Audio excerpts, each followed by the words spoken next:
Hello and welcome to the show. Listen, thank you so much for joining us on this show. You know, this month is all about the power of giving. This is the Power of Giving series, and we're going to have two special ladies coming on talking with us. We're going to have Miss Lisa Swift Young and Miss Kia Jarman, and they're going to be talking about, guess what? Give Black, Give Back. And so I just want you to sit back, relax, and enjoy because it's coming up next. We'll be right back. The Curry Insurance Agency has served the community for over 30 years with hundreds of trained representatives to assist you in selecting health plans. Curry Insurance Agency is the largest marketing insurance group in the state of South Carolina for Medicare Advantage and represents all major health carriers. Annual enrollment for Medicare Advantage is October the 15th through December the 7th. Curry's motto is people don't know how much you know until they know how much you care. Call Curry Insurance Agency today at 803-536-0889. Welcome back to the show. Well, I told you we have a great show planned for you. You know, we're talking about the power of giving, but I always start with what's on my mind. And today on my mind is really about the Omicron virus. And I'm saying that because, folks, we have got to take this seriously. Now, depending on whether you have your vaccination or not, it's that we have to be diligent about how we are spending time with each other, how safe we are with each other, washing our hands, social distancing, wearing our masks. That's still the key. It doesn't matter when you don't have the vaccine and all. I mean, I'm vaccinated. I'm going to let you know that. I went on and got the vaccine. Scared to do it? Yes, I was, because I was vaccinated for the flu many years ago in college, and it didn't turn out I was in ICU. That's a whole nother story. But I went on and got it because after I saw what happened, I said, you know what? I want to be here a little longer. And so I'm just urging you, folks, to please take this seriously. The government is telling us one thing, and I know a lot of you are saying you don't believe them. Of course, that's one thing or another, but you have to be wise and you have to think for yourselves, and you have to make some choices of how you want to carry on and how you want to do. I mean, I've lost my aunt, as I said, from the virus, and a lot of you have. And so I just really am just urging you just to take care of yourselves and help each other. As I say, remember, be a blessing to somebody each and every day. So that's what's on my mind. I'm not going to go any further. That's what's on my mind because we've got some great guests. Listen, I'm blessed to have these women come on. When I talk about powerful women, when I talk about what women are doing, African-American women doing in our communities, these two women are doing it. So first, I'm going to introduce you to a mother, a wife. She is the mother of two adult children. She has a TEDx that's coming out. She's a TEDx speaker, philanthropy advisor, author of 2 books, has a hair care line. I mean, she's got it going on. Then the other lady, I mean, what else can I say? She's just fabulous. They both are fabulous women, and they're here with Give Back, Give Black. And that's Miss Lisa Swift Young and Miss Kia Jarman. I think I'm saying that right, Kia. She's shaking her head. All right, come on out from backstage, ladies. Oh, wow. Hey, how are you ladies doing? You look fabulous. Thank you. You look amazing. So we got to keep it up, Yes, we do. Yes, we do. Lisa and Kia, thank you so much for joining us on this show. Anytime it's talking about giving back, and I said this is about the power of giving. One thing about me is people say some people say that's my weakness because I'm a giver. And I don't think it's a weakness. I think it's something that we're supposed to do and something that we're supposed to pass on to our children and their children's children. So let's get started. I want to first talk with you both about how did you start working together? Talk about that because you are the co-founders of Give Back, Give Black. Yes. So I will start off with a story. So my husband and I and my 2 adult children, we have a fund at the Community Foundation of Middle Tennessee. And that fund, we'll get into that story a little bit later, but we were asking about like what type of training you have for philanthropists, because being first generation philanthropists, we didn't know anything about being a philanthropist other than it was something that we knew we aspired to do at some point. And when you sometimes, like in many times when you get to where you thought you wanted to be, you don't realize that you like, okay, I'm here, but I'm not exactly sure how to make this work. So we had a wonderful liaison here at the Community Foundation of Middle Tennessee, Audra Cox. I definitely want to call her out. And I was asking her, like, what type of training do you all have for philanthropists? And she was like, well, we don't really have a lot going on right now, but Black Philanthropy Month is coming up, and it was August.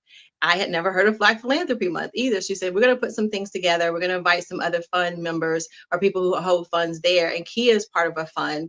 And so that's how we sort of met. And we met around this whole process of, you know, sort of advocating for Black philanthropy with Black Philanthropy Month and other activities that we do, and then really amplifying the voices of Black philanthropists, and then advocating for nonprofits was sort of kind of like we found each other at that event.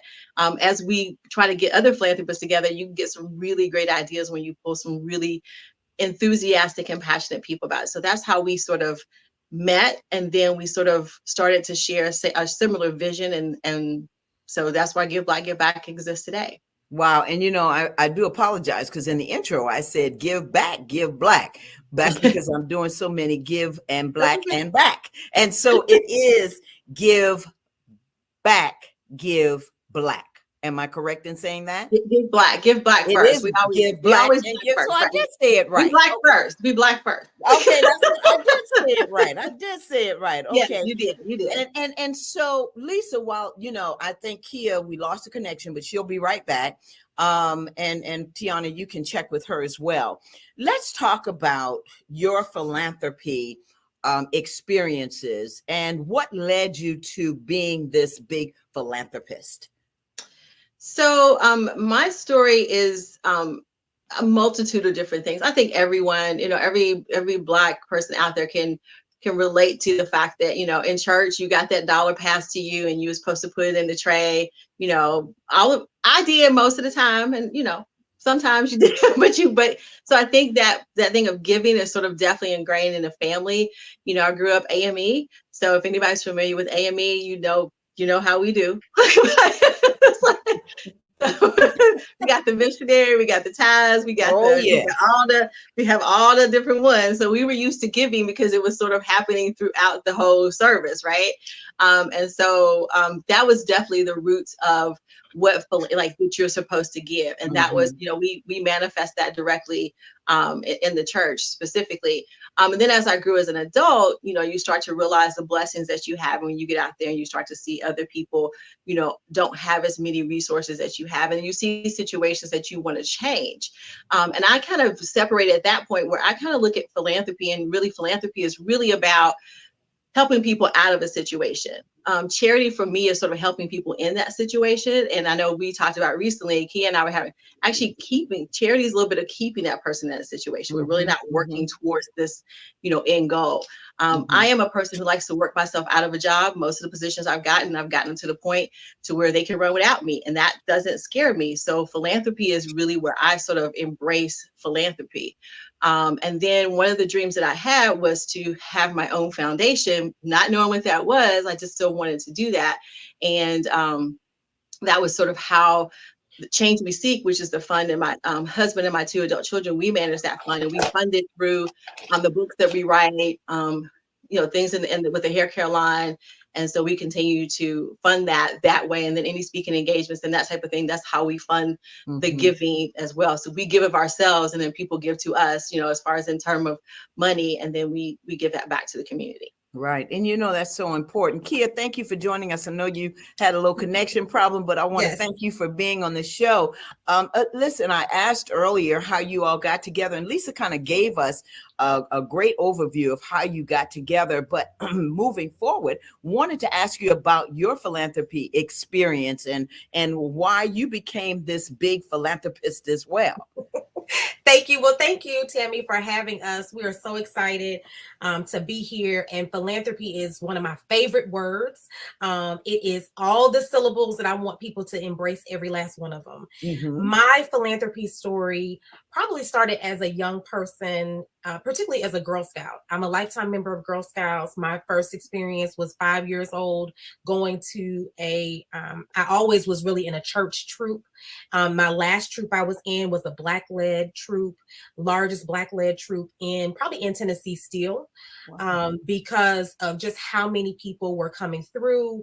We had so many troop leaders who didn't even have children of their own, but really sold back into to their ministry, if you will. And so I believe that was probably the first time I understood, because a huge tenet of being a Girl Scout is serving other people, is supporting other people. It is upholding the Girl Scout law and all that comes with it. And part of that is really embracing how you support other people, not just in money. So we often talk about what philanthropy really is. And so Lisa gave a great definition that I will just elaborate enough to say: time, talent, treasure, testimony, or truth. It is all of those things. And so even your platform is a philanthropic platform by telling the truth, by making sure that our stories are documented, making sure that our stories are memorialized, because very often in the Black community, as we all know, a lot of our stories are oral and we're passing those down. And what happens is that I was talking to someone the other day and they said every few years we lose a part of the story. We lose that back end history of the story. And so platforms like this one is part of how we do that. But I started that storytelling. I started that knowing how to stand in the gap for other people through Girl Scouts. And as I moved through my trajectory as a Girl Scout, I became a speaker. I was a Girl Scout, doing a lot of the public speaking on the stage, leading up to keynote, introducing folks, doing all types of things. So I was able to, of course, that was my philanthropy story, but certainly not the end of philanthropy for me. Wow. And I'm excited to just get more people interested in knowing that philanthropy is more than just what's in your pocket. It is the ancestral gift, the heritage, your background that you present and bring into every room that you have. And so it's the manifestation of our ancestors' dream for us to be able to give to other people, because very often that's all they had was their time, was their ability to keep smiles on their face in the midst of some of the most challenging situations. And so it's our gift back to them that we're to support each other. Right. And, I'm so glad that you talk about time and talent, because a lot of people, when you bring up philanthropy, the first thing they think about is you've got to have the $1 million, but it's all about time and talent. I love the way you said that. I was sitting here writing it down, as you were talking, Kia, you saying it so fast: time, talent, telling the truth. And I was like, okay, girl, I got it. Yeah. But it is so important, I think, listening to your ladies talk, that we should get across to the viewers that it's all about you giving of your time and your talent and passing that on. Just like I said earlier, it's about passing on. I mean, Lisa, you talked about AME. Okay, I grew up Presbyterian, but I played the organ, piano. I played for every denomination that you can think of. But I became an AME after I got married. I'm divorced now, but after I got married, I became an AME. And one of the things is you give. And that's one of the things that I know. But listening to you ladies, you both have the similarity that you got this from, you received all of this as a young person, growing up. It wasn't something that just came about. It was something that was instilled in you. And I love the way that you all are sharing that. I want to talk about the focus of your organization. Talk about Give Black, Give Back. Yeah. I'll jump in first. Give Black, Give Back, I believe, as Lisa probably shared with you, is it's really it's our heart work. You have hard work. This is our heart work. This is something that is so important to both of us, because what it does is a few things. So we're housed at the Community Foundation in Middle Tennessee. And there are 40 plus Black-led, Black endowed, or Black memorialized funds housed at the Community Foundation. But it was only a couple of years ago that they began to really bring people together to even know that all of these funds existed. Because again, people would make a lot of assumptions about Black philanthropists, that they don't exist or we don't give, all of those myths and misnomers that we've heard. So one is to support and provide resources to those funds. That's the first thing that we work to do. Second is we have quite a few Black-led nonprofits. And I always say Lisa's our statistician, so she brings all the great numbers. So she always shares those with me, in that we understand that when we give our money to large, mostly dominant culture organizations, white-led organizations, only about 3% goes to the heart of the community, which we know just from my work and background, I would say we know that between 80 and 90% of nonprofits across the world are white-led. And about 70 to 90% of those organizations are Black and brown supported. So you can do the numbers there. If only 3% is going, you know who's not being impacted. Exactly. But when you give to Black-led nonprofits, the data shows and reflects that majority of that money goes right back into the community. It's recycled, because the overhead, usually as Black people, usually we have to be more scrappy, if you will, more nimble in our work. We have to have more humble means in the way that we present. That doesn't mean we should always keep it that way, because I'm looking at Lisa and I know that would be appropriate for me to say, because she's our money person too.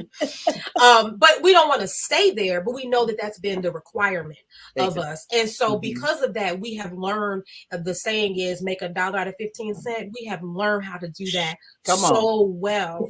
And so we know that the money goes and it triples, and it has the ability to triple and quadruple in our communities. And what I always want people to know is that then that money circles back around. And then the third thing, so I can get long-winded, but the third thing that we do is really make sure people understand and are educated about the racial wealth gap.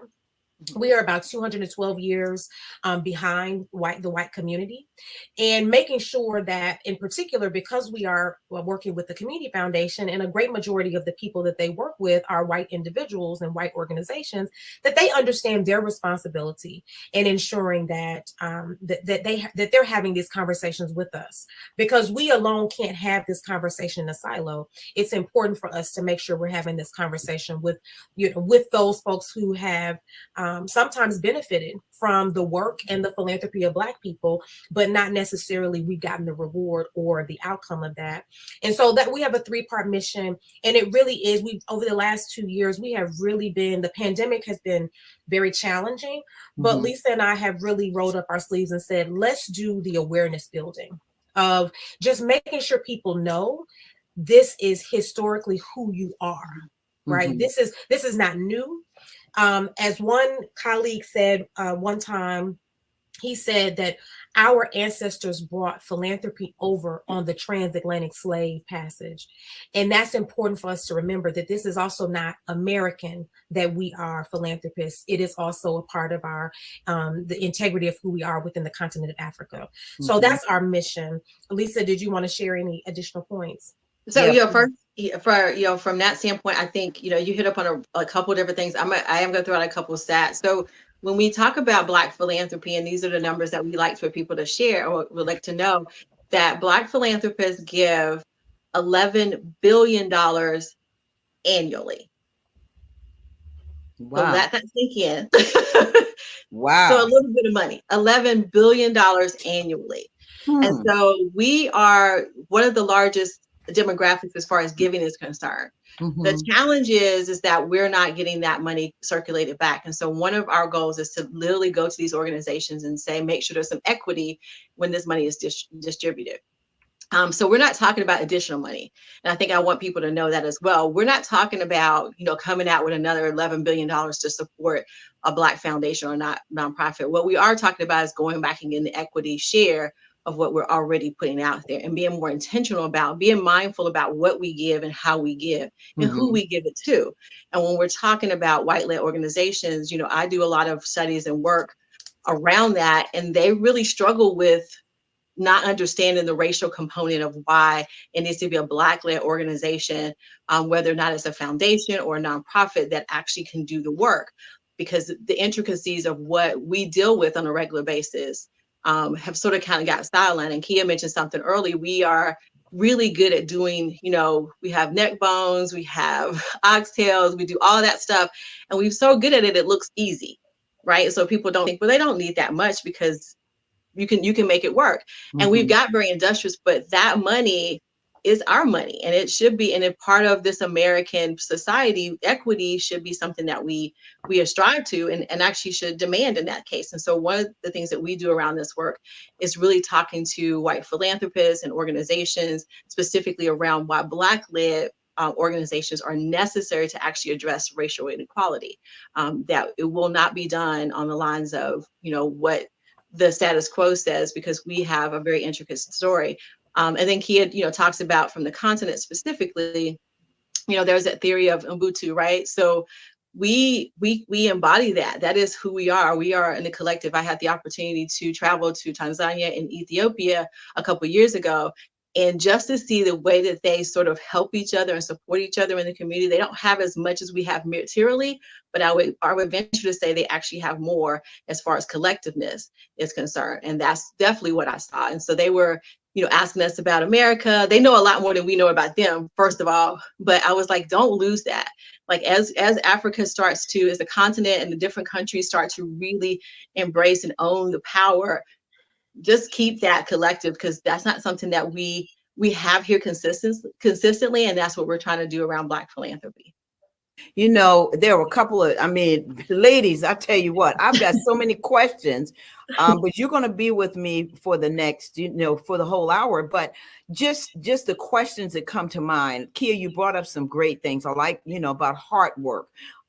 We talk about hard work, but that hard work, which actually here in your heart. One of the things, Lisa, that you mentioned about talking with the white organizations and philanthropists about making sure that those dollars go to African-American Black organizations. The one thing that there's, and I won't say it's a myth, but it's a constant thing that comes up. And the question is, what do you say to philanthropists that say, well, Black organizations, they don't know how to handle the resources that they're given? I know that's a number one question. I'm sorry. I'm pretty sure I can see your face, Kia. I see you, Lisa, shaking your head. What do you say to them when you're sitting in those big meetings around the table? What do you say to that person? Kia? Well, sometimes I probably shouldn't be the person sitting at the table, because I want to y'all talking about AME. I love the AME folks. I've worked on the quadrennial, all of those things. But let me just tell you, sometimes God is still working on me. Okay. Amen. Hello, me too. Come on. So in that instance, I'm not always the best person to sit, because I don't enjoy defending the Black humanity, which is a lot of what I work towards, is Black humanity, so we can really get towards liberation. But what I will say is that I would probably bring up situations. So here in Nashville, not only are we in a global pandemic relative to COVID-19 and systemic racism, Nashville has also had some great hits. And so one of them in the last couple of years was a tornado. And then we had a Christmas Day bombing, but I'll stick to the tornado. When the tornado happened, immediately Black-led organizations were in place to be response and emergency preparedness in a way that the city and government and FEMA and Salvation Army and American Red Cross, none of them could be. A lot of Black-led organizations were right on the ground because they're already in the community doing the work. So my response is, why is it comfortable to throw dollars at us in the midst of an emergency, but not so that we can, as Lisa already talked about, so that we can sustain, maintain, thrive, and not just survive? Why is it that we're only giving money when it is an emergency, or when it is something that is happening in our world that you think this is kind of hush money? What I also would say is the great contradiction of white supremacy is confusion. I just have to put it out there. And confusion would have us thinking that we're not good stewards of money. But let's be very clear. Who is managing some of the books for slave owners? Who is managing the crop? Who's managing the household? So why are we competent enough to take care and raise your children, and take care and support your wife, or take care and support you in such horrible conditions? Because I want to be clear, this is not behavior that we're doing because we want to be there. Or I can think about my great grandmother, very poised woman, white glove woman, very astute in the church, part of every social organization available. In her time where she was working, though, she was having to clean someone's home, take care of someone's home, take care of someone's children. Why are we comfortable with that, but not comfortable acknowledging that we're also great stewards of the money? So it doesn't make sense. It's confusion. And so that's why, for me, I don't like to sit and defend Black humanity, because we could build an entire country, but you won't give us the money to then repair ourselves in the way that you have harmed us in this country. I'm not going for that. So that's why I say I shouldn't always be at the table. But if I'm at the table, that's what I would say. It's just to remind us of the foundation. If the indigenous people, of course, were the creators of the land and the stewards of the land, the nurturers of the land, the Black people had to come in and continue to till the land, then why can't we be the ones to continue to groom the land in the way that we know is best, with the funds that we, of course, have put in? Because see, this is the other part. People were more valuable, people, than house, than land. People, right. If you look at the books, you look at the numbers, you look at what they pay for a house, and you look at what they pay for people, then you're going to see some significant differences. And so then for me, it's just about, how do you pay that back? How do you repair such harm? We shouldn't even be having a conversation about that question, but you're absolutely right. It does come up. Yeah. And you know, you bring up, I mean, well, this is all about economics and history. And I, you know, I love history. I'm a historian as well. I'm from Charleston, South Carolina. So you already know, enslaved Africans came through our ports. That was it. And I've always been of the mindset that we have to educate. And what you're talking about, and that's why I'm hoping a lot of the viewers, when they are looking at this show, that they hear the education of these two Black women that are talking about statistics, that are talking about the history of our people and how we can make a difference and increase knowledge and awareness about where we need to be with our money, with how we spend our money and how we take care of each other. You know, when you say give Black, and give back, it's all about us doing that. And so I mean, as I'm sitting here, I'm like, okay, I'm in a class. We getting ready to get down. And, and so I love what you said, and the way you answered that question, because there is a challenge. And that's the challenge of getting this money circulated back into our communities and into our organizations, our Black-led organizations. Lisa, I'm going to ask you the question. Kia brought it up. It's about Black-led nonprofits. You talked about the racial wealth gap. What do you see that we can do to start closing that gap? Because that gap is like this. There's a couple of different things. So, you know, the fund that my husband and my children I have, it is specifically around financial literacy. And it is about looking at financial literacy at a very early age and looking how we spend our money. You know, there's nothing wrong with getting nice shoes and getting your hair done and all those other things, but to be more intentional and mindful about how we're spending our money is extremely, like I think you said something at the very beginning about legacy. This is about how we leave the condition better than we left it. Our community sometimes has some challenges with that. You know, it's sort of like, I didn't have it, so you got to go get it, right? And so the way that we sort of address that is really setting up a foundation, you know, money-wise, talent-wise. You know, I want to touch on talent as well. So talent, treasure, truth, and testimony, all the things in particular about sharing those things. But when we're talking about money specifically, I think it's around being mindful about how we spend our money.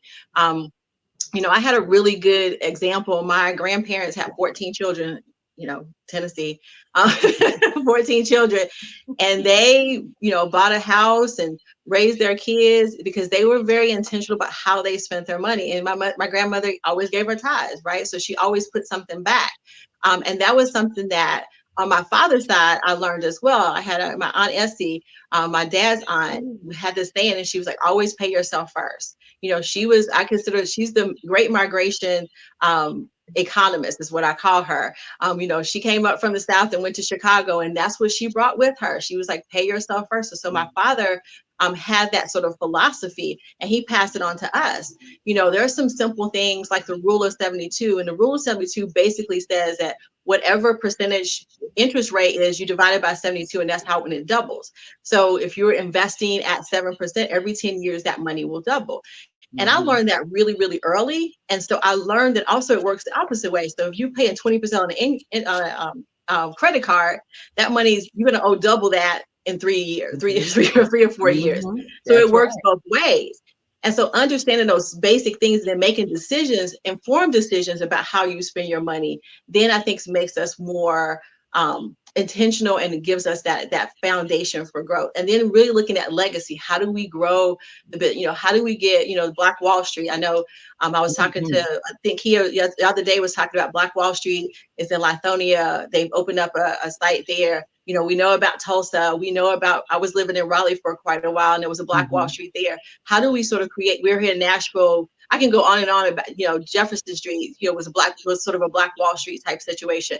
So that going back to our ancestors and basically looking at what they did, they sort of had a good foundation. They didn't have the resources. Now we have the education.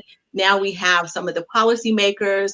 You go on about name all of the policymakers out there, and really engaging and going back and saying, okay, how do we take what our ancestors put a foundation to, and then use the power that we have right now? But that really core piece is really, parents getting serious about financial literacy and passing on to their kids, and, having an allowance and those types of things, and having those conversations around money. That seems to be a taboo in our community. Money is sort of like, that's something you talk about. And I think we have to get really comfortable talking about money. My pastor always says, it's like, there's no sense in having a GoFundMe of raising more money than you've ever seen in your life when you did. So let's kind of let's work that around and figure out how to make that work. So really taking a look at the money's there, because we can come up with X amount of dollars to bury somebody, but we don't seem to have that same urgency when we're actually doing it. So how do we make that happen? Exactly. And it's all about education. It's something that you said just a minute ago, that reminded me about the fact that we have to educate our children, because as you look now, as you said, money is, you want to buy a $300 pair of tennis shoes. You can invest that money. You can take that and invest that at a young age. If you got $300 to buy a pair of tennis shoes, now tell me why you can't invest some of that money. And I think it becomes a point now where I see this with some of our young people, where they have had, go back to the parents. Well, I didn't get this, so I want to do this for my child. I want to make sure that my children have this and they have that. And then you give them so much. And then what happens? They don't follow through with trying to learn. But having parents like we had, like you said, your grandmother. And by the way, I had an Aunt Essie too. And what Kia said about her grandmother and all, and how they save money. Because I look back at it and I'm like, how did these people put $10,000 in a scholarship at school and they only made $20,000 a year? Yeah. It's not right. The thing about money is that money grows.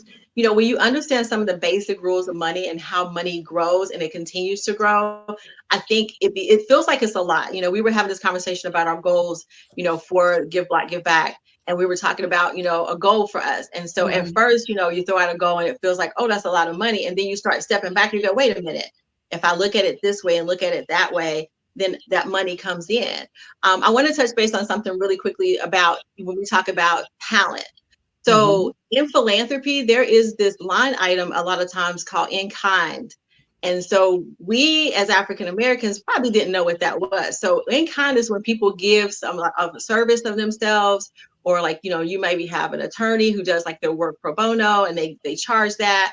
Or you might do some different services, and that's in kind. That is philanthropy. That is a line item on there. And so we don't own that. Sometimes we just give that away. And I think understanding the terminology of how we can do that. So anybody listening right now who's ever volunteered or done something, for an organization, and you can write that off as an in-kind donation. And there's a monetary thing attached to that. And there's some tax stuff that gives you some benefits with that. So really understanding how those things work. And as philanthropy advisors, Key and I sort of are educating people on ways that we've given it away and we need to take it back. It's like, and I don't mean stop doing what we're doing. I just mean be more intentional about what we're doing and how we're doing it. So that's what we want to talk about. We want to make sure people know that as well. Exactly. Well, listen, ladies, we're going to take a break because I mean, like I said, I am loving this. I could talk to you all night long. But there are some other things that I want to talk about. I want to talk about the big payback. I want to talk about events that you all have coming up. So much. I mean, there's so many questions I still have left to ask you. So I hope you're going to stick with me for a second, Lisa and Kia. And we're going to come right back. I mean, ladies, I thank you. I thank you. I thank you. This is fabulous. This is fabulous. So listen, folks, you don't want to miss it. We're going to be right back. The Curry Insurance Agency has served the community for over 30 years with hundreds of trained representatives to assist you in selecting health plans. Curry Insurance Agency is the largest marketing insurance group in the state of South Carolina for Medicare Advantage and represents all major health carriers. Annual enrollment for Medicare Advantage is October the 15th through December the 7th. Curry's motto is people don't know how much you know until they know how much you care. Call Curry Insurance Agency today at 803-536-0889. The Cecil Williams South Carolina Civil Rights Museum is the Palmetto State's first and only museum. It honors a generation of people, black and white, throughout the state of South Carolina who deserve to be remembered for their unselfish commitments and sacrifices. Enjoy an immersive and entertaining virtual tour. For more information, visit www.cecilwilliams.com.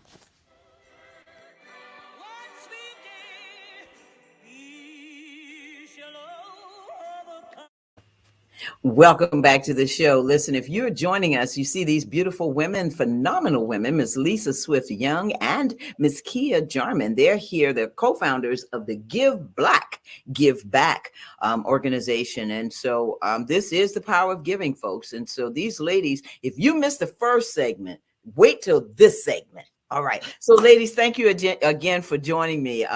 This has been just a great conversation, talking about what your organization is all about and the hard work that you're doing and your mission. My question to you is now I want to talk about Black Philanthropy Month. Talk about that because a lot of people don't know about Black Philanthropy Month and how they can get involved. Kia, would you answer that for me, please? Yes. So Dr. Jackie Copeland and several other great folks founded and created Black Philanthropy Month, I believe over 10 years ago. I believe this past year was the 10th year. And for the past 2 years, Nashville, we've been celebrating Black Philanthropy Month as an opportunity to, again, put a special spotlight on why it's important to give. Now, let me be clear. We want you to give all year round. There is no ending to the giving because we need the money all year. As Lisa and I were talking, as she was mentioning our strategic planning, she said, do people not need to eat other times of the year because we're always giving out, turkeys and dinners, and those are really important. See, again, we need those things, but we also need to eat again in January, February, and so forth. And so that's what we feel about Black Philanthropy Month is it just gives us another opportunity. If you only maybe gave at the top of the year, or if you gave at the end of the year, it gives you another midpoint, if you will, or a little past midpoint to be able to give. What we do locally, we always start with history. As you can tell, I love history as well. It's really important to me because in order for us to uphold humanity, we have to understand the historical perspective. So we always start with history. So we have a local historian or someone who has global reach talking about what has happened and the real importance of philanthropy. And then we move into some particular subjects like young people giving, We talk about, Lisa just mentioned the GoFundMe, how we really set up on the business side of the bank. So understanding that. We talk about self-care and the importance of mental health in the philanthropy journey. Because one thing we don't talk enough about is hopefulness, and how hopefulness has to be a strategy for your philanthropy plan as well. If you don't have hope, and so how you get there is, of course, doing that self-care piece, having that strong mental health and mental wellness. If you don't get to hope, then it's not going to happen for you in terms of giving. You're not going to be able to tap in. And you're not going to also be able to receive, because see, we also want to talk about the cyclical giving and receiving. And so we really want to be in the hope business as well, helping people to champion that for themselves so they can get that. That's why philanthropy is so important to us, so they can capture the hope again that their ancestors wanted for them, that their ancestors couldn't sometimes get for themselves. And so we get to hope, and then we can get to philanthropy. And so that's how we have spent a lot of our time during Black Philanthropy Month.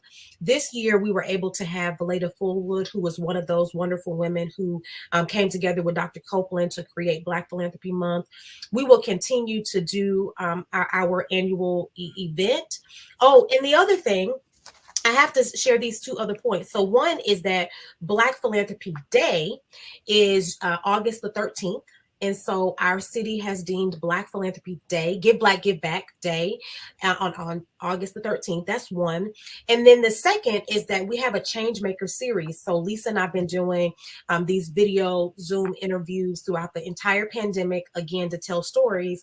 And the people who are interviewees that we had, we gave scholarships at our 4 historically Black colleges and universities in their name. And so it's really important to us that as we have guests come on, that we're able to also sow into the community on behalf of Give Black, Give Back. So we were able to give funds to our HBCUs. We have 4 in Nashville, which is amazing. And it was important that we gave to them during Black Philanthropy Month. So we did that as well. So that's been this past year, and we're excited about years to come here doing that. Wow, you ladies are busy. I mean, if everybody just took a piece, this is a model. Give back, give black, give back is really that model that needs to be replicated throughout the community.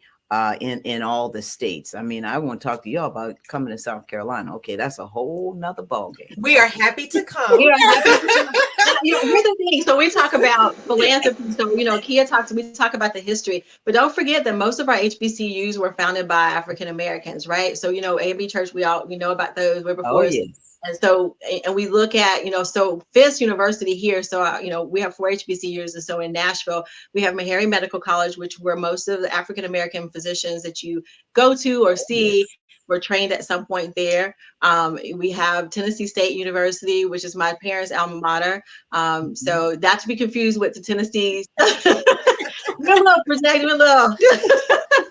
We also have American Baptist College, and then we have Fisk University. And Fisk University specifically, the story behind the Jubilee Singers is, they went on a tour to raise money to build that university that still stands today. So philanthropy, going back to historically, it is the manifestation of it exists today. We just have to embrace that and own it for ourselves. And Kia was talking about hope. One of the things in particular is like when you can see yourself in a position of power, then you are able to move forward in a way that is intentional and is a way that's powerful in your life. So it stretches beyond. When we talk about financial literacy and we talk about philanthropy, this is not for our own edification. So be clear, none of us, we're not in a position. I am an introvert by nature. And so I prefer to be in the back seat, in the background. But for this cause, I feel like this is what I'm supposed to be doing. And so the Lord gets on stage and I'm like, your words, not mine. Exactly. And so we talk specifically about philanthropy and those things, we look at those, we have those stories, the schools there in South Carolina, there's a couple that are also started by African Americans. So it's not like, we just need to acknowledge those and realize that it's been done before. And so we have the tools to do it. We just need to embrace that and, create more universities and, scholarships and colleges and businesses. We can do all those things. We just need to coalesce around. We feel like Black philanthropy is sort of a way to have it sustainable, not just a drop in the bucket, but something that we can pass on to our children and also appreciate now. That's right. And one of the questions that comes to mind is, do you see in the during the pandemic that the philanthropy giving increased as opposed to decreased? What do you say to that? I saw an increase. I think from the standpoint, I think people, but I think the thing is that it's charity. And so we're very intentional about how we look at. So charity is what Key was talking about before. I can give you something in time of need to sort of keep you in that situation and sort of give you enough to just get you out of it and just barely get ahead. I think the shift, what we're doing now is really having a conversation about philanthropy, something that's sustainable. It takes people from sustenance to sustainability. And that's where philanthropy is a little bit different. And we're just making sure that people, when these dollars come in and these organizations through the racial reckoning or whatever reasons that they're giving, that we're getting that money, and that money is now for sustainability, not just for sustenance. Right. Wow. I listen, ladies, I got all these things to ask. Okay. So let's talk about your organization's biggest accomplishment. That's a question that came through. Yeah. What would you say your organization's biggest accomplishment has been? Well, I believe part of it has been raising money during a pandemic. I mean, Lisa and I, of course, have met in person many times, but for the most part, majority of our work has been happening online.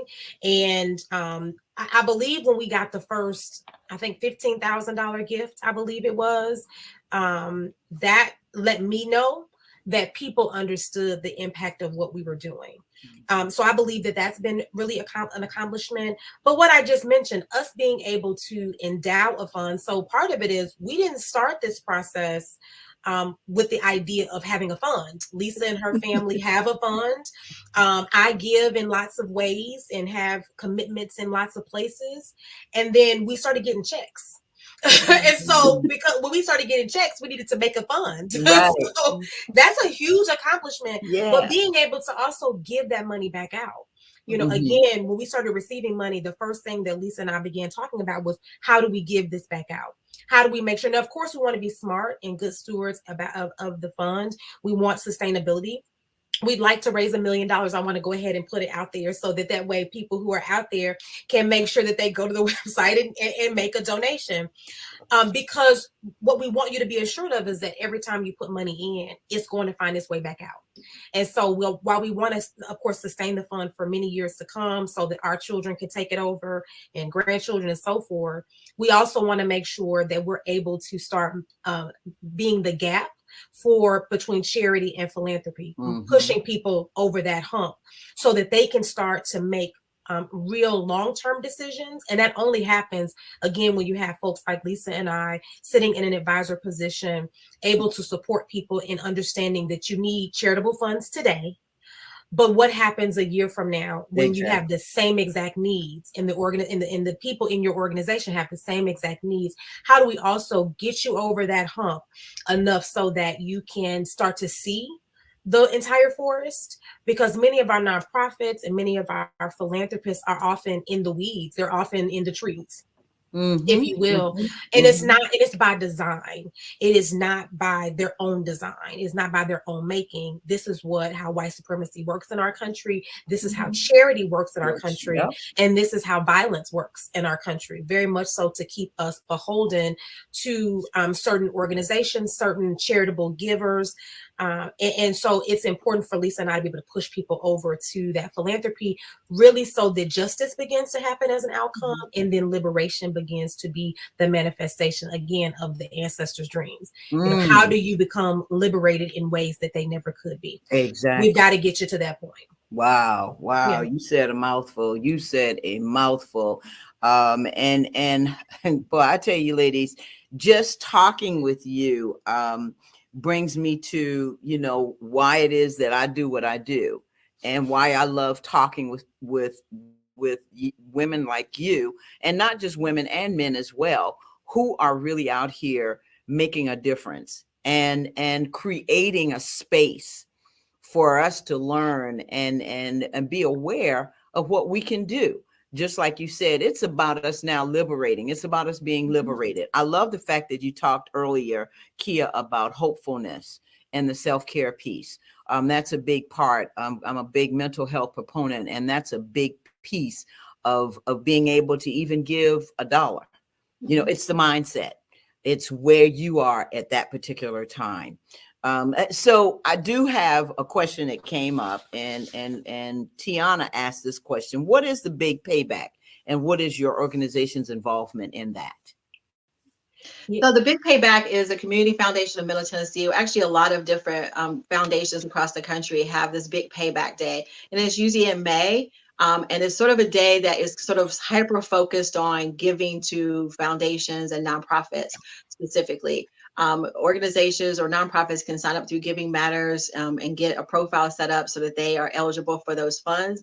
And so there's an all-out sort of concerted marketing effort to talk about the big payback, about giving, paying it back. So paying it forward, sort of that whole concept of paying it forward. So the big payback and how that money comes in, so that so these foundations and nonprofits will have money to sort of give out to the community in kind, and try to figure out, how to help certain organizations. Mm-hmm. And do you feel that Black nonprofit organizations are increasing?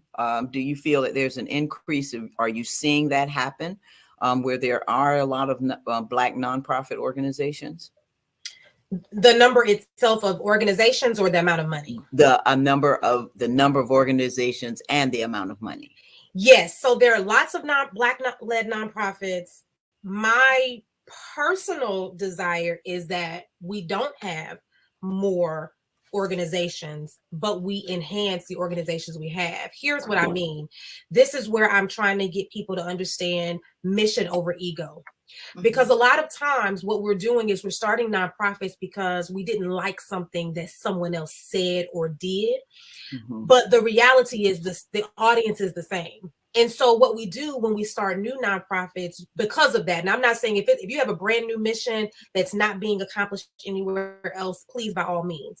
But if you don't have a brand new mission that's not being accomplished somewhere else, and it's not being, there's no outcomes happening, or there's outcomes happening, then you probably should connect with someone else. Mm-hmm. Because what happens is we split the kitty, if you will. Like, we literally are not able to get enough in an organization. So 5,000 here, 5,000 there, that's not enough to do really anything. As a matter of fact, one of our organizations recently sent the money back. She was that offended by receiving such a small amount of money from a government entity, because of the amount of work that we have to do to show up. We do a lot of labor. Black-led nonprofit leaders do a lot of labor because we're always educating. So anytime something happens in the community, who they call? They call the Black leaders. That's right. Anytime something happens in certain parts of the community, certain zip codes, who do you call? You call the credible messengers, the people that you know can impact change. You give as Lisa already said, you give that dangled carrot so we can just eat a little bit but never get full. Mm-hmm. And so we're seeing an increased number of Black-led nonprofits, but my goal is for us to really start to figure out, how do we create mergers? How do we create joint relationships so that we can, or collective impacts, where we come together under umbrellas to impact certain systemic changes so that we can get greater funding. Now, again, Lisa already mentioned the $11 billion of annual giving that we give. And so, of course, the amount of money that's coming into the organizations is increasing, but not nearly as fast as it should. Mm-hmm. When I'm looking now at the big payback last year, $4.2 million was our last May, or this past May, rather, giving. And so a very, very, very small amount of that went to Black-led nonprofits. And so Lisa and I have really taken on the mission to make sure that our nonprofits get some more front and center attention. And then we create some designations, some specific prizes for them, and some specific outcomes for them, so that they can start to rise to the top. Because the thing about the big payback, though really wonderful, if you don't have a lot of promotion behind it, or if you don't have a big team, then sometimes you can be missed, particularly because everything's alphabetical. So if your organization is way at the bottom because of the name of your organization, then you may not ever be seen. So we are working internally, not just for Big Payback, but other promotions as well within the Community Foundation, to make sure every time they put something out, whether it be the discretionary funds, any type of thing they're doing, that we specifically go to our leaders, our nonprofit leaders, and say, here's an opportunity for you to give. Let us serve as that the flip team, if you will, to really support you. So that's what we've been working on, and we'll continue to work on that until that number starts to look more equitable as it relates to that 4.2 million. We want to be getting a percentage of that in a more significant way, that in particular that matches, in at the very least, the census of our community. Right. So that's one of the things when we talk about foundations. So I want to be clear to make sure people understand the difference between what we're talking about with nonprofits and we're talking about the foundation as far as Give Black, Give Back. So one of the things that happens is, you know, these big foundations, United Way, Metro, we all know those in particular, that money is not filtering to the nonprofits. So Give Black, Give Back is a fund that you can give to, just like you would give to the Ford Foundation or to United Way or whatever. But our intention is to give it, make sure it goes to Black-led nonprofits, so that someone who's giving money does not have to figure out which nonprofit to give it to. We coalesce that. Now, having that number, when we get to that $1 million next year, we'll now have a platform to be able to say, we're managing $1 million that we are giving out to the community. So now when we go to get a grant, or we go to look at organizations, or we go to, you know, the Ford Foundation or these other foundations that are bigger, we can say, what percentage of your money is going to Black-led? And if you can't manage that and you don't have the numbers to prove that, we're going to ask you to transition that money to Give Black, Give Back, so that we can do a better job of getting it to where it needs to be from that standpoint. So we are really grabbing money and saying we're creating, you know, an economic powerhouse to where we can get money to these nonprofits so that they get things done. So I want people to understand that there's a difference between what we're doing and what we're actually helping. So we're a foundation in the sense that, you know, Ford Foundation or any of the other foundations that you've heard of, that's what we're doing with Give Black, Give Back. And you're being intentional about it. And I think that's one of the things that some of the other organizations don't do. Like you just said, the big corporations, that's something that they don't do. And they need someone like you that can manage that. And that's what I hear Give Black, Give Back is about, managing that. And making sure that you're intentional as to how it goes into the Black-led in the Black community, and to Black-led organizations. Ladies, I tell you what, I could talk all day long with you all, because you have such a poopery of information, a wealth of information to share with us. And I mean, I love what you're doing. I mean, if there's any way the Tammy Show can be a part of it, you come to South Carolina. We got 8 HBCUs right here in South Carolina. Now, I'm a graduate of Howard University, but you know what I'm saying. We have 8 here. I'm very close to Claflin University and South Carolina State, you know, because they're right here in Orangeburg, South Carolina. But all of what you are doing, ladies, is something that I think is going to take off. That $1 million is here for you. You're going to raise that all next year. And I know it's not the end of the year. You still got the end of the year. You still got a few weeks left. Yeah. That's right. Yeah, but I mean, I'd love for you to come back, especially possibly in the month of February. I don't know. You know, we're going to figure it out. It doesn't have to be that, because as we said, it's about money 365 days of the year. It's not just about just this time. And this just happened to be the power of giving, because as I said, I'm a giver. And that's what I thought about in December. I said, you know, it's all about giving. My mother used to say, you get $1. I guarantee you, Tammy, you're going to come home with a penny, because you're going to give the rest of it away. And so it is. I think she spoke that over me too much. But anyhow, ladies, thank you. Now, I do have one last question for you, and I want to know what's next. I got 2 questions. What's next for Give Black, Give Back? And then I'm going to have you tell us some words about yourself. So what's next? You know, for me, me is always, you know, I am, you know, I've been in corporate America for a lot of years. And so it comes down to money for me. It comes down to really creating an economic platform for, you know, Black philanthropists, first of all, to get, you know, I can tell you stories about Black philanthropists that we know their works, we just don't know their names. And I want to make sure that we do that. We are working on a book. So that is something that Kia and I are putting together right now, as far as, you know, about Nashville philanthropists and about how that works from that standpoint. You know, I mentioned I have a TEDx coming up, and so to raise the platform from that standpoint, as philanthropy advisors, we are willing and able to come to any organization that wants to seriously do have philanthropy that has a social impact and that will impact the community. And we believe that you need a philanthropy advisor who understands the real issues and how to get that done. So that is something that we are working on as well, not only in Middle Tennessee, but also expanding that beyond the borders of the U.S. And into whatever we need, whatever God says is next. That's what's next for me. All right. Yeah. How about you? Well, I'll be more explicit. We want to raise that $1 million+ dollars so that we can impact more people. As Lisa said, we really want to be connecting with folks like you who can put us into new environments to be able to advise. What I will say is that there are folks like us all across the country, and it's also important that we're coming together with them.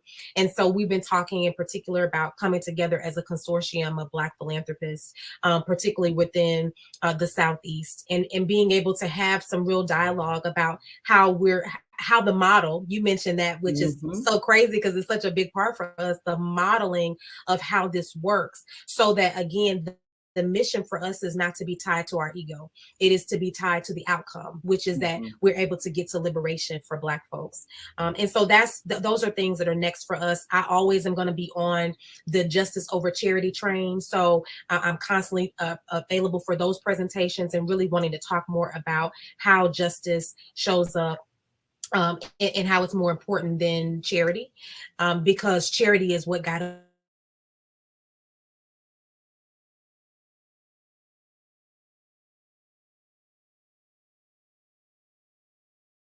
us on slave ships brought into America. So I love the website, blackgiveback.com. That's where you can give your money. That's right, Gianna, that's right. Thank you. That's right. Okay, yes, make sure we got all the website up. Yes, blackgiveback.com is where you can give that money. It's also where you can share your story. Lisa and I also have an opportunity to come live on the Community Foundation's page and share the stories of Black people all across the world. So we don't want to just limit that. So at some point, Tammy, we will have to return this favor and have the conversation so we can learn more about your story and your philanthropy. Oh, I would love to. I would be honored.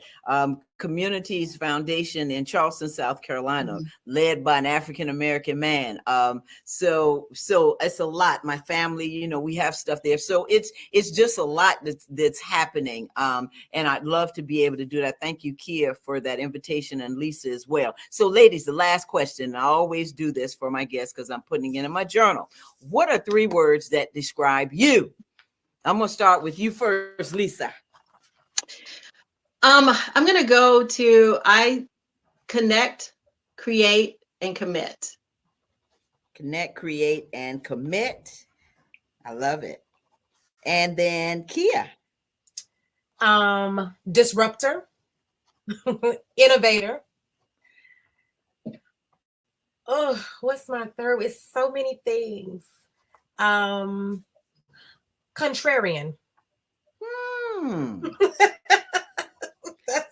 I am a professional contrarian, because I have to be a truth teller. So that's how I tell the truth, is to contrary to popular belief. Let's get honest and let's get real about the history. I love it. I love it. Ladies, you are just fabulous. And I want to thank you for taking time to spend this whole hour with me. It doesn't even seem like it was an hour. And so many congratulations to you, Lisa, on the TEDx. I'm looking forward to seeing that as well. And Kia, all the work that you both are doing in your community. And I look forward to having you all come to South Carolina, come in here in the studio with me. I look forward to interviewing you again and just talking with you about what's going on, even offline. As I said, if there's anything that I can do personally, please let me know. And from the Tammy Show as well, we'll be glad to support you in all that you do. Thank you. We can't wait. Anything we can do for you, anything that you need us to do for you, we are definitely here from that standpoint. Again, we are about making sure we amplifying Black philanthropy voices who want that to be your voice, your show, any of your people that you work with. I think the more we give, the more we get back. And I think that's a lesson that people don't always get, right? The more that we actually give, we actually get more back. So we're all about making sure that whatever you got to, we want you to we'll find out whatever you want to manifest in 22. Since you know what we want to manifest in 22, I have that one question for you. If you don't mind, what is your manifestation for 22? My manifestation is just to make sure that I am being a blessing to others. Make sure that whatever God has for me and whatever He wants me to do, I'm doing His will. And the manifestation is being intentional. You know, I use that word a lot, but for me, it's being intentional moving forward, because we don't know how much time we have. And I want to use all the talents and gifts that God has given me to make a difference in the lives of others. And so that's where I am, being intentional and being a blessing to others. And that's why I need to talk to you ladies. I can't wait. I think it's going to be so exciting. The world is not going to know what happened to them. So that's right. Let's make it happen. 2022, here we come. That's right. Yeah. Ladies, thank you so much. Listen, I just appreciate you so very much. You all have you just brighten my day to day. You are phenomenal. You are wonderful women, God-fearing women. I just love to talk with you, and I love what you're doing. Congratulations on Give Black, Give Back. And I look forward to hearing more about what you are doing in our communities. Thank you. For our people. All right. Thank you. Thank you. Take care of yourself now. You too. All right. Thanks. Thank you, Lisa. Thank you, Kia. Bye-bye. Bye-bye. Well, I tell you what, when you talk about phenomenal women, see, that's what I love. And Tiana, I want to thank you, because she's a producer. Now, that's what producers do. They find people who are really making a difference in the lives of others. And that's what I always say. That's what it's all about. So listen, I want to thank Lisa Swift Young and Kia Jarman again of Give Black, Give Back. Tiana, show that website for me one more time, please. The website is blackgivingback.com. Please make sure that you go there, read about them, and listen, let's help them get to that $1 million. Because I'm telling you, if they get to $1 million, then guess what that's going to do for us? That's that cycle of giving, and it's going to keep giving. That's what the power of giving is all about, because when you give, it comes right on back. Okay. I can start preaching about that, but I won't do that. Okay. So I just want to thank them again. Give Black, Give Back. Lisa Swift Young and Kia Jarman for being on the show. I want to thank my assistant producer, Miss Tiana. Again, Tiana, you have just outdone it, girl. You've outdone yourself. And of course, our executive producer, assistant producer, and executive producer, associate producer, Alicia Simmons, and everybody that's involved with Tammy. Want you to remember, please subscribe to the Tammy TV show on YouTube, on the YouTube channel. And as I said, you just go to Tammy TV show on YouTube. And remember, hit that subscribe button. All you got to do is click it. I want to thank all the subscribers that have subscribed to the channel. Let us be a blessing to someone today and every day. I tell you what, have a safe and wonderful week. Remember, wash your hands, wear your mask, and social distance. Thank you again for joining the show. Until the next time, we're going to have a great show planned for you. You don't want to miss it. The power of giving. Take care of yourself and be safe. Bye-bye.